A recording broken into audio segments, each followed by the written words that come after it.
Hey everybody, Scout Crafty here again. It's Friday, TGIF. You made it through another week. Hope you're having a great week. I hope you're having a great weekend planned. It's going to be a nice weekend this weekend, a lot going on. I hope you take full advantage of it.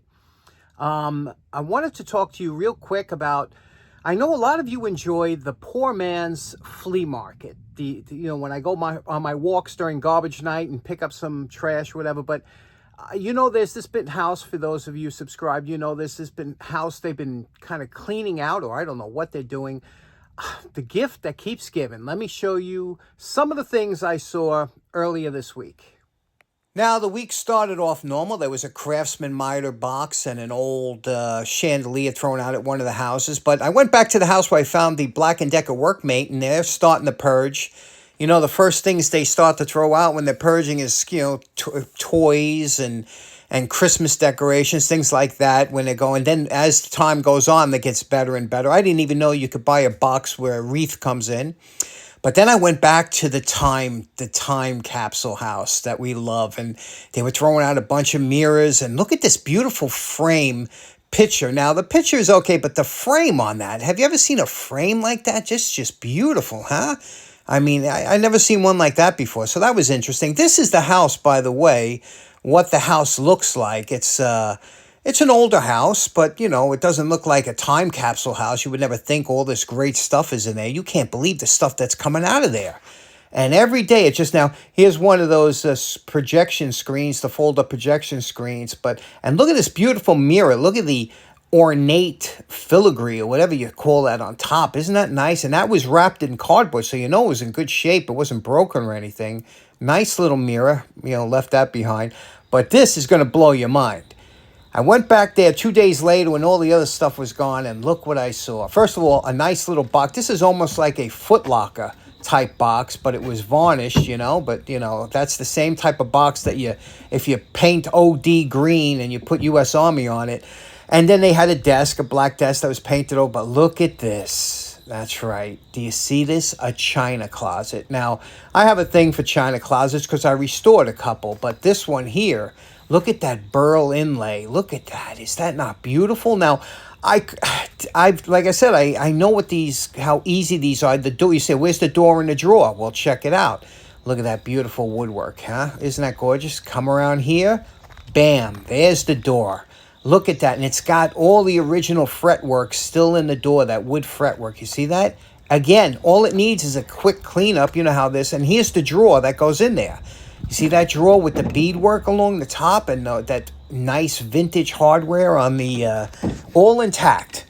All you have to do is just wipe this down with furniture polish and you're done. Bob's your uncle. It's just gorgeous.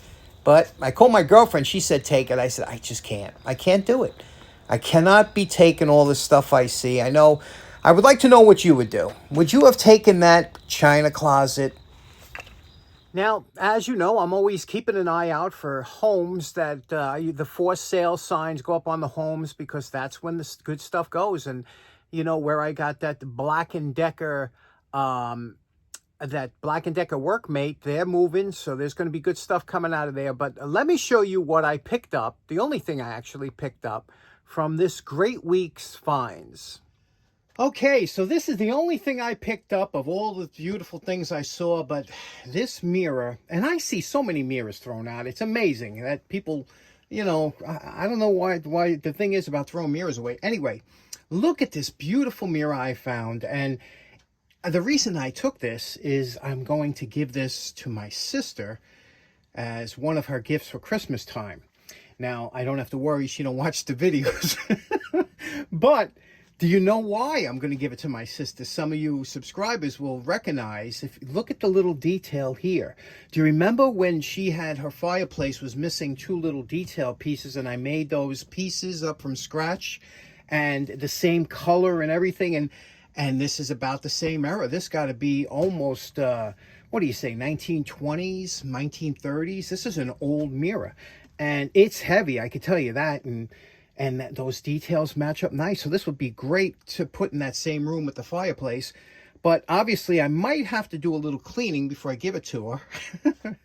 This mirrors usually get dirty. Let me show you a quick way. My dad was so good with cleaning glass. He could glass on his cars were always spotless, and it makes the car look so much better. So he was a real stickler for that, and he showed me a few things. But the first thing we're going to do is let's address this, clean it up, and then I'll store it until Christmas time. So let's do that. Now, I had no idea what the writing was on this tape that was on the mirror, but a quick search on Google said that it was a Hindu mantra, and it said, stood for "Oh, salutations to the auspicious one," which even gives more mystery to where this mirror came from and what is going on with that time capsule of a house.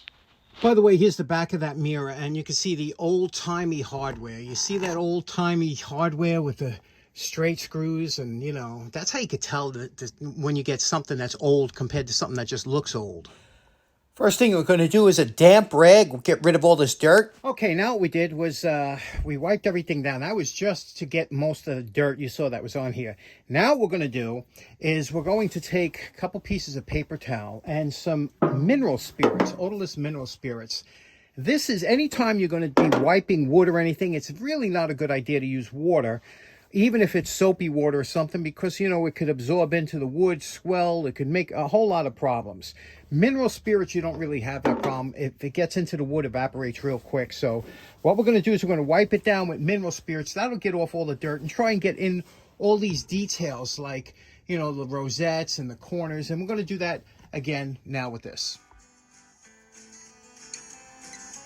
Okay, now the wood is nice and clean. We got in all the grooves and everything, and listen to how clean. Okay, now what we're going to do is we're going to clean the glass. To clean the glass, this was my dad's old trick. See that there? Quad O steel wool, and he loved this. He loved this Bonami, but he liked the ones that come in a can, the spray type. There's a few different types. But this is old one. I only use it every once in a while when I'm thinking of my dad. But we're going to clean this here with steel wool, because there's always going to be chips and all kinds of things on the glass. And this will get in and lift up any kind of dirt. And then we'll go over it with the paper towel and get the glass pretty clean.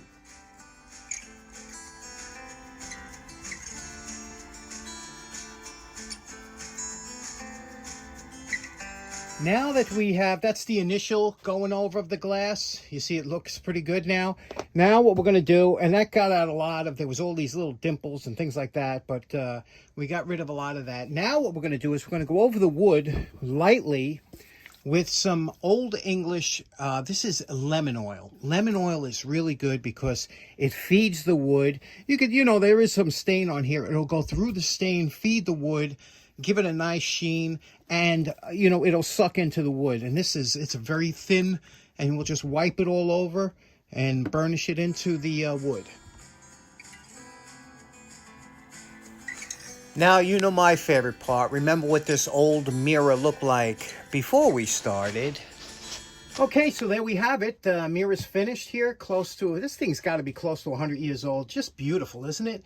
And you can see here how it puts a nice sheen on the wood. This will eventually dull out a little bit because, again, as the oil dries up, and it's just a beautiful color. It's clean. It's ready to go. I'm going to put this in a plastic bag, put it upstairs, and get ready for Christmas. So what a nice mirror, huh? The gift that keeps giving, that house. Okay, next up, real quick, like I said, I had to do a tune-up, some other things on my vehicle this week to get it ready for inspection.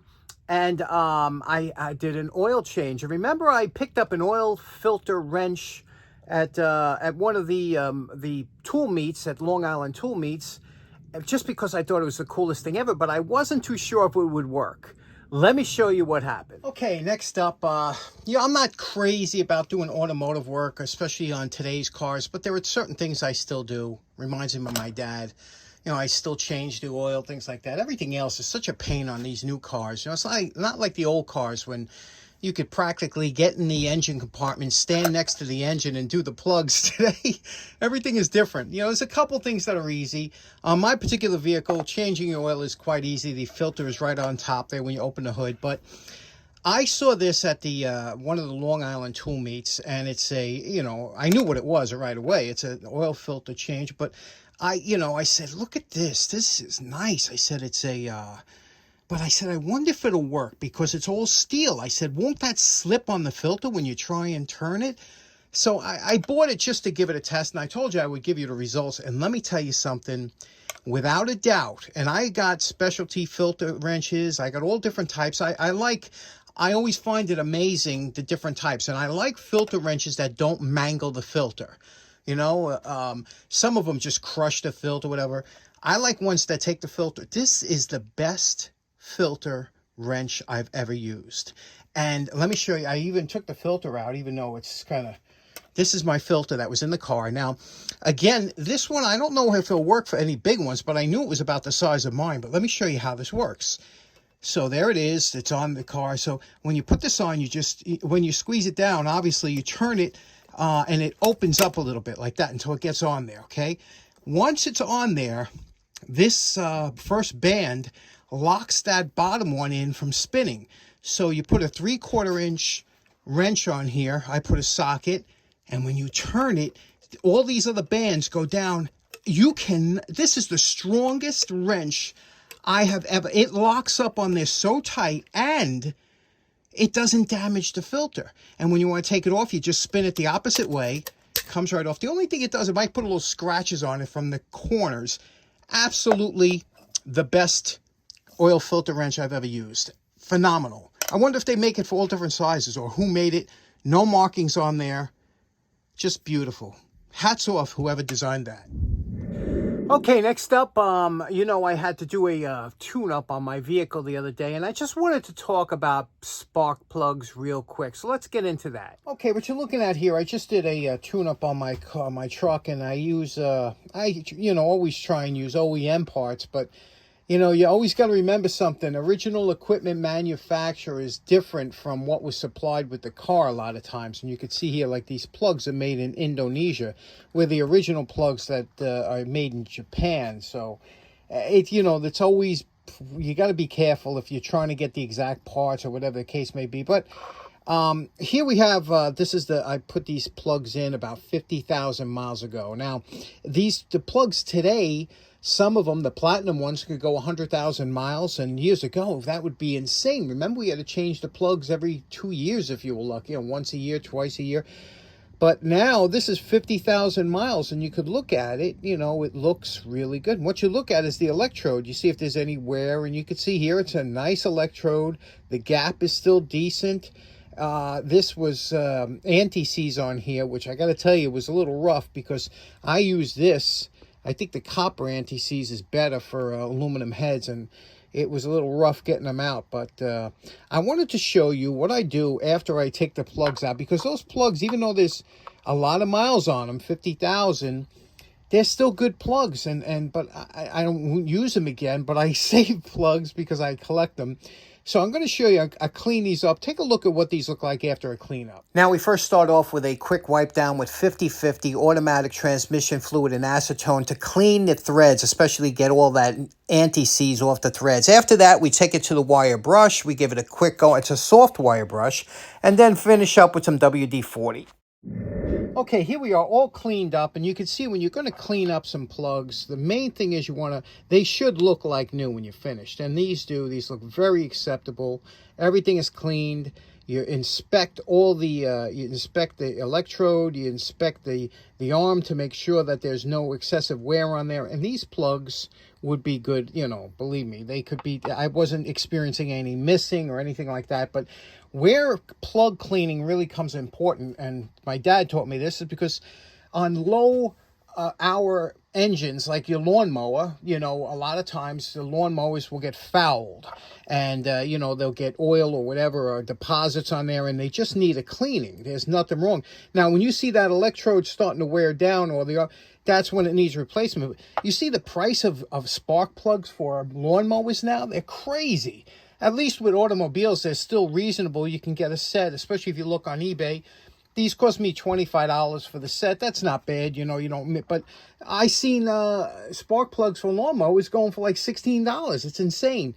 Clean your plugs, and let me show you something about gapping. Everybody has their favorite gapping method for spark plugs. Some people like feeler gauges. Some people like those wire style gappers, and this has always been my favorite, these type. And you know, I just like them because I used them for so long, and I think they're so simple. I don't know why you wouldn't. So they have different ones here, and what you have to do is when you get one of these, the first thing you do is you calibrate it. Okay, now you see here, this is here, there's your markings on here. Take a caliper that you know is accurate, and go over to, like, for example, we'll go to 40 thousandths of an inch, put the corner right there and check it on 40 thousandths of an inch. And you could see here, we're within a thousandths or so off, you know, so it's accurate. And again, how you're going to use it, with this, you start off with the smaller section here, the thin section. You put it in between the electrode and the arm and just slide it over gently, okay, until you find out what the gap is. And you can see here the gap on this one is about 42 thousandths. And that's what they're supposed to be. So these weren't even re-gapped. They didn't lose any gap. That's another way that you have to do. If that electrode starts to wear down, sometimes they have to be re-gapped, especially if you're doing a lawnmower or something like that. You want to make sure that gap always stays the same. Okay, so we got quite a bit done today. I have a favor to ask. It's that time of the every couple months I ask you to help us take one of our own over the threshold. And this one here is Big Vic's Workshop. Big Vic is at, I think, 969 or something. He only needs like 31 subscribers to get him over 1,000. We could do that. We've done much more. Vic is such a great guy. I know a lot of you already subscribed, but if you're new to the channel, Big Vic's Workshop, I'll have a link in the description. Please go over there, subscribe. You will enjoy his channel. He's one of the nicest guys you will ever meet. And so we're known for getting people over the threshold. We've done it a bunch of times. Our biggest one was 805 Road King. Remember, we took him over 100,000 subscribers. And, you know, he's way past that now, but you know what I mean? So we're there for the ones when you get close. Anyway, thanks so much for tuning in. Hope you have a great weekend. Go check out Big Vic's Workshop. Take care now. Bye-bye.